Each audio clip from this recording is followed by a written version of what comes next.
to try to remember when you first walked into the home you now own back when you were home hunting. How did the house make you feel? Was it light and bright? Did it invite you further inside, making you want to see more? Could you picture your own furniture in each room as you walked through? How did it smell?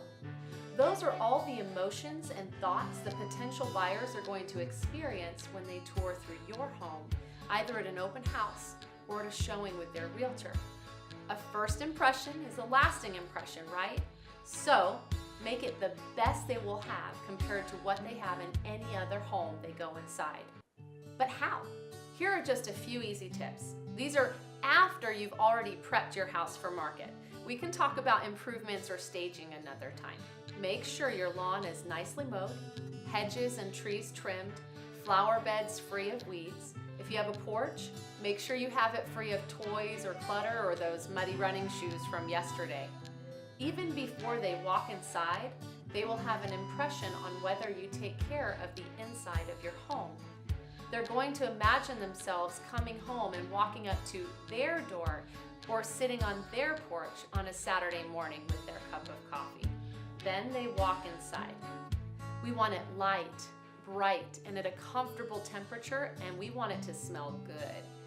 When I'm showing a home to a buyer and I walk into a dark home, I immediately dash through the house before them and turn on all the lights and open all the blinds. That should already be done. You want the realtor with their buyer, listening to their feedback, helping them to fall in love with your home.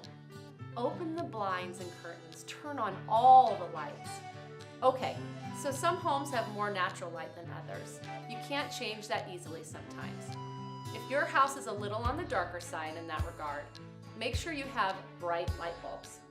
You want them walking into a bright, welcoming environment, not a dark cave. Light has a subliminal effect on us and creates calm and happiness. Darkness causes more negative emotions. Temperature is important too. In those really hot summer months, make sure you leave the AC on auto at a comfortable temperature so that if there happens to be a last-minute showing, your home is already nice and cool for them when they walk in. You don't want it freezing, plus that would hike up your bill. But if it's really hot out and they walk into a nice, cool home, their body language will relax and they'll be in a good state of mind while they're walking through.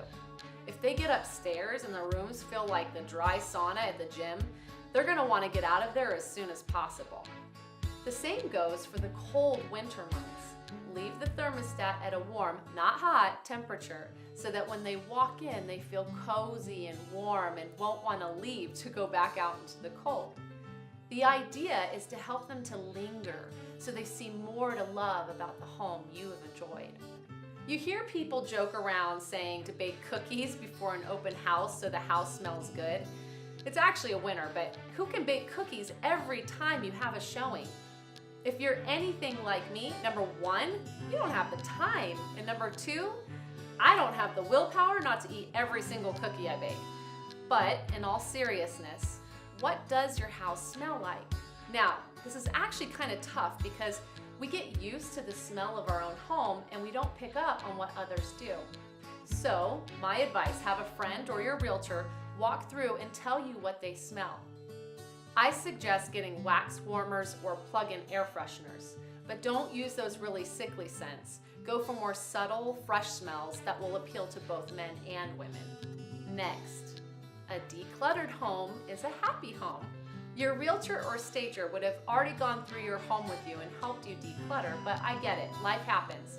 If you're anything like my family, our kitchen counter is where homework, mail, and all sorts of stuff gets dropped and not picked up. Bathroom counters become cluttered with products, but we want to keep surfaces as clear as possible. Put those kitchen appliances away. Put your bathroom items in a little basket to keep under the sink just while your home is on the market. You want the potential buyers to see their belongings in your home, so if surfaces or the floor is covered in you, it can actually be a distraction. One question that I get asked is, what about family photos? There are a lot of realtors that have you remove all your family photos. Now, I actually love to see family photos. I can't tell you how many times I've walked through a home with a buyer client and we stopped to enjoy to look at the family photos hanging in the hallway. I've even had clients want to buy a home because they feel like it's a home full of love and memories. Of course, apply the no clutter rule, everything in moderation, but a few photos of your family, whether it's you and your partner or your baby dog or the grandkids or whoever is your family. Let them see who you are and how you've loved your home as much as they will. Just like you want to know who will be living in your home next, they want to know who they're replacing. Bottom line, make your home inviting. Help potential buyers to see the best features of your home, but also be able to imagine their belongings there. Make them want to linger and leave a great lasting impression so your home is the one they can't forget. Do you have a question about buying or selling a home? Please like this video and leave a comment with that burning question you have so I can answer it for you. I'm Katherine Materiale. Thank you for joining me in Becoming HomeWise. See you next week.